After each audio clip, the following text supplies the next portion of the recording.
Assalamualaikum warahmatullahi wabarakatuh. Selamat pagi, salam sejahtera untuk kita semua. Selamat datang dan selamat bergabung dalam kuliah online untuk mata kuliah Ekonomi Moneter 1. Kuliah ini akan berlangsung dalam 10-15 menit ke depan.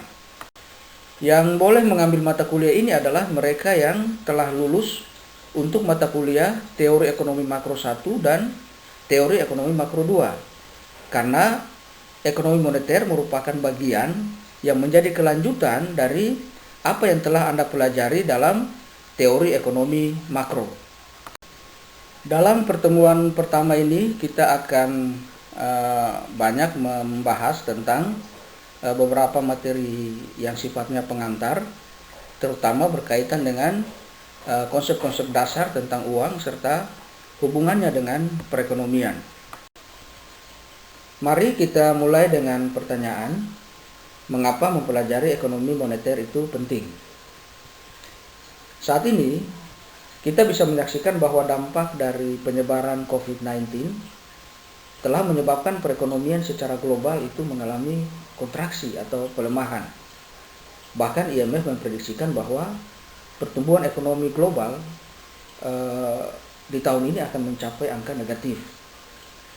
Kecenderungan pelemahan ekonomi ini juga dialami oleh perekonomian kita.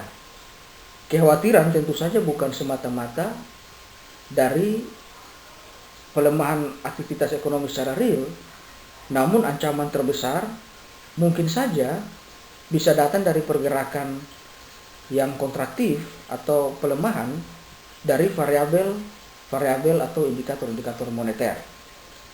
Jika Anda rajin mengupdate informasi tentang perkembangan ekonomi nasional terkini, baik melalui TV, surat kabar maupun media online, Anda bisa menyaksikan bahwa posisi nilai tukar rupiah kita kini makin melemah, bahkan menembus angka 16.000 per US dollar, dan bahkan diprediksi akan terus memburuk.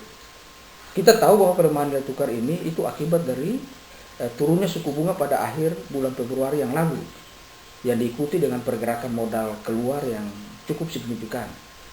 Tercatat hingga saat ini pergerakan modal keluar atau capital outflow itu telah mencapai angka lebih dari 100 triliun rupiah, di mana semua telah dikonversi menjadi US dollar. Fenomena ini cukup berbahaya jika tidak segera diatasi atau diantisipasi. Hal tersebut kemudian menyebabkan ekspektasi terhadap perekonomian nasional ke depan makin menurun. Anda tentu masih ingat, ya, kalau Anda membaca, bahwa krisis ekonomi mahadasar yang pernah kita alami pada tahun 97-98 yang berujung pada jatuhnya Orde Baru itu diawali juga oleh melemahnya nilai tukar yang selanjutnya berimbas pada hancurnya seluruh sendi kehidupan ekonomi. Makanya krisis ekonomi pada saat itu sering disebut sebagai krisis moneter atau krismon. Kenapa? Karena dia berawal dari pelemahan pada indikator-indikator di sektor moneter. Pertanyaannya adalah, apa yang menyebabkan indikator-indikator moneter bisa berubah? Dan mengapa dia bisa berpengaruh pada aktivitas ekonomi secara real? Lalu bagaimana mekanisme hubungan yang terbangun antara variabel-variabel moneter tersebut atau antara variabel moneter dengan variabel-variabel real? Lantas, apa pendekatan kebijakan yang tepat untuk bisa mengatur dan mengendalikan pergerakan variabel-variabel moneter agar bisa memberi dampak yang positif bagi perekonomian?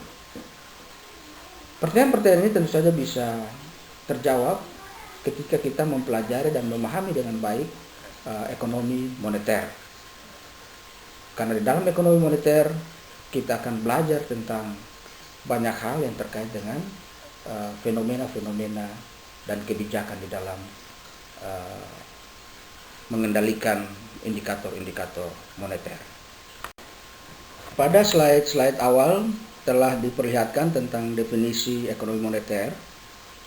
Dikatakan bahwa ekonomi moneter merupakan bagian dari ilmu ekonomi yang mempelajari tentang uang dan pengaruhnya terhadap perekonomian. Nah, uang itu sendiri merupakan sesuatu yang diterima secara umum dalam pembayaran barang dan jasa atau pembayaran utang. Dari definisi itu, ada 3 hal yang penting untuk dicatat dari pengertian uang ini, bahwa uang adalah sesuatu, artinya suatu benda. Yang kedua, secara umum diterima. Jadi kalau tidak diterima, ya mungkin tidak bisa dibilang sebagai uang, karena uang itu syaratnya harus diterima. Yang ketiga, dia digunakan untuk melakukan pembayaran. Oleh karena itu, uang menjalankan 3 fungsi, yakni fungsi sebagai alat tukar atau medium of exchange, kedua sebagai alat hitung, unit of account, dan yang ketiga sebagai alat penyimpan nilai atau store of value. Anda silakan mendalaminya lebih jauh. Selanjutnya, agar uang bisa diterima dan digunakan sebagaimana fungsinya, maka uang harus memenuhi beberapa syarat. Yang pertama, mudah dibawa-bawa. Kita tahu bahwa uang merupakan alat tukar, sehingga dia harus bisa dibawa-bawa, mudah disimpan, dan dapat digunakan untuk melakukan transaksi dimanapun dan kapanpun. Yang kedua, tahan lama. Sebagai alat tukar, tentu saja uang akan sering berpindah tangan dari satu tangan ke tangan yang lain setiap hari, bahkan mungkin sangat frekuentif. Oleh karena itu, fisik uang memang harus kuat, punya daya tahan dan tidak mudah rusak, tidak mudah sobek, dan dia tidak gampang luntur. Yang berikut harus dapat dipecah menjadi unit yang lebih kecil. Kita tahu bahwa variasi dan volume transaksi yang membutuhkan uang jelas sangat beragam. Mulai dari transaksi yang nilainya kecil, sedang, hingga transaksi besar yang nilainya jutaan bahkan miliaran rupiah. Oleh karena itu, uang memang harus bisa dipecah menjadi unit-unit nilai yang lebih kecil untuk mempermudah dan memperlancar semua proses transaksi pada setiap level. Yang berikut dapat distandarisasi. Syarat ini dibutuhkan untuk menghilangkan keraguan masyarakat akan kualitas dan kehandalan uang sebagai alat pembayaran. Apalagi saat ini dengan makin banyaknya uang palsu yang beredar. Yang berikut diakui jelas bahwa uang harus dapat diterima secara umum atau mendapatkan legitimasi baik secara hukum maupun publik sebagai alat pembayaran yang sah. Yang berikut nilainya stabil. Agar bisa berfungsi sebagai satuan hitung dan penyimpan kekayaan, maka nilai uang harus stabil. Bukan berarti harus tetap, namun setidaknya dia tidak gampang berfluktuasi secara tajam dan cepat. Yang terakhir, jumlahnya mencukupi. Ini merupakan syarat yang sangat penting untuk menjaga stabilitas nilainya serta pengaruhnya bagi perekonomian. Uang yang beredar harus dijamin cukup untuk melayani keseluruhan transaksi ekonomi yang berlangsung. Tidak pula harus berlebih. Singkatnya, ketersediaan uang harus seimbang atau sebanding dengan kemampuan ekonomi untuk menyerapnya secara efisien. Secara umum, uang yang saat ini beredar luas di masyarakat dapat dibedakan menjadi 3. Yang pertama, uang kartal. Uang ini merupakan uang yang diterbitkan atau dikeluarkan oleh bank sentral, terdiri dari uang logam dan uang kertas, yakni uang yang kita gunakan sehari-hari. Adapun untuk mengeluarkan dan mengedarkan uang ini tidak bisa dilakukan sekehendak hati, namun melalui sebuah proses perencanaan dan analisis yang matang dengan mempertimbangkan kebutuhan dan kapasitas ekonomi. Yang kedua, uang giral.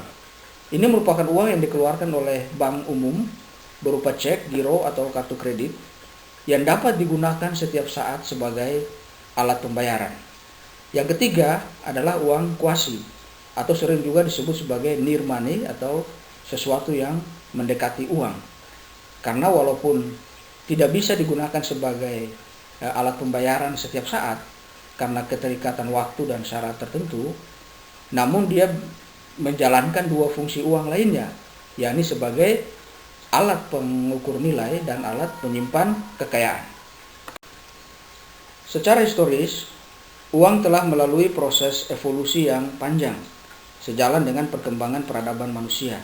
Semakin modern perkembangan peradaban manusia, semakin canggih pula perkembangan uang. Berdasarkan tahapan perkembangan uang dan sistem pembayaran ini, maka fase perekonomian secara garis besar bisa kita bagi dalam dua. Yang pertama barter ekonomis atau perekonomian barter, yang kedua adalah monetary economies atau perekonomian uang. Perekonomian barter merupakan sebuah sistem perekonomian di mana orang melakukan transaksi dengan cara tukar menukar barang. Mereka belum mengenal yang namanya uang. Proses ini mengalami keterbatasan atau kelemahan. Salah satunya adalah soal double coincidence of wants atau keinginan ganda yang sejalan. Misalnya si A memiliki kambing dan si B memiliki ayam. Si A yang punya kambing menginginkan ayam, tapi belum tentu si B yang punya ayam menginginkan kambing. Keinginan yang belum tentu sejalan ini membuat proses transaksi menjadi sulit dan rumit.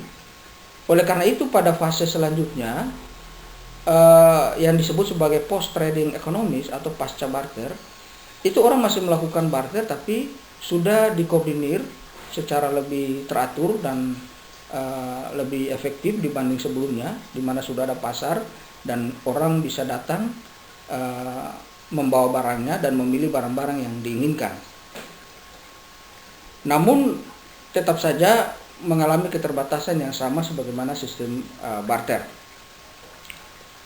Yang berikut, di fase selanjutnya orang sudah mulai mengenal uang sehingga kita sebut sebagai fase monetary economies atau sistem perekonomian uang, di mana orang sudah mulai mengenal uang, tapi di awal perkembangannya mereka menggunakan uang bukan seperti uang yang kita pahami sekarang atau yang kita gunakan sekarang, tapi di awal perkembangannya orang masih menggunakan cara-cara yang sederhana, yakni menggunakan komoditas sebagai uang. Komoditas yang dipilih biasanya adalah komoditas berharga, pada saat itu dianggap berharga, misalnya emas, perak, biji coklat, bahkan batu besar, itu juga pernah bisa dijadikan sebagai uang di zaman itu.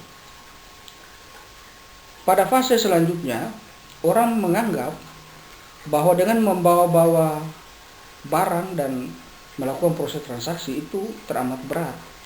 Apalagi komoditas yang dibawa itu misalnya barang-barang yang berat. Sehingga kemudian orang berpikir untuk membuat sertifikat atau jaminan terhadap kepemilikan barang-barang itu. Dan jaminan itu bisa digunakan untuk melakukan transaksi. Nah, pada fase itu dikenal apa yang disebut representative commodity money. Pada fase berikutnya, orang sudah mulai mengenal uang sebagaimana yang kita gunakan sekarang atau fiat money. Uang yang dikeluarkan oleh pemerintah atau bank sentral. Selanjutnya, di zaman yang paling mutakhir ini, ya, terutama memasuki era revolusi industri 4.0, kita sudah mulai menuju pada fase yang disebut sebagai cashless society atau masyarakat tanpa uang, yakni di mana orang menggunakan uang elektronik atau uang digital untuk melakukan transaksi. Sejauh ini setidaknya sudah ada 3 bentuk uang digital. Yang pertama adalah e-money. E-money ini seperti contohnya adalah debit card atau ATM yang mungkin Anda miliki. Yang kedua adalah smart card, yakni chip komputer yang bisa dibawa-bawa untuk melakukan transaksi. Misalnya e-tol, ya, kartu e-tol, di mana Anda bisa masuk ke jalan tol hanya menggesek kartu tersebut. Yang ketiga yang lebih canggih lagi adalah e-cash, di mana orang tidak perlu kemana-mana untuk melakukan transaksi, hanya dari rumahnya berbasis internet dia sudah melakukan transaksi. Pada slide berikutnya kita bisa melihat ilustrasi hubungan antara pertumbuhan uang atau jumlah uang beredar dengan indikator-indikator ekonomi. Dalam slide ini memperlihatkan grafik perkembangan pertumbuhan uang dihubungkan dengan fluktuasi ekonomi. Area abu-abu itu merupakan area atau periode resesi, di mana terlihat bahwa dalam periode tersebut uang beredar nampak mengalami kecenderungan yang menurun, di mana di awal periode tersebut ada kecenderungan pertumbuhan uang yang relatif tinggi, kemudian memasuki periode resesi, pertumbuhan uang terlihat semakin melambat. Ini memperlihatkan hubungan antara uang beredar dengan tingkat inflasi, di mana terlihat ada pergerakan yang searah atau co-movement. Artinya bahwa semakin tinggi uang beredar, maka semakin tinggi pula tingkat inflasi. Selanjutnya merupakan hubungan antara uang dengan tingkat bunga. Terlihat bahwa ada kecenderungan yang berlawanan, di mana semakin tinggi tingkat bunga, uang beredar cenderung menurun. Hubungan ini sebagaimana hubungan yang diilustrasikan sebelumnya sesuai dengan teori, dan ini diambil dari data-data empirik. Selanjutnya kenapa ini bisa terjadi nanti akan Anda pelajari, dan silakan Anda mendalami dalam buku-buku referensi yang dianjurkan. Demikian kuliah hari ini. Kita akan bertemu pada pertemuan selanjutnya dengan materi pengukuran agregat moneter. Terima kasih. Wassalamualaikum warahmatullahi wabarakatuh. Selamat pagi.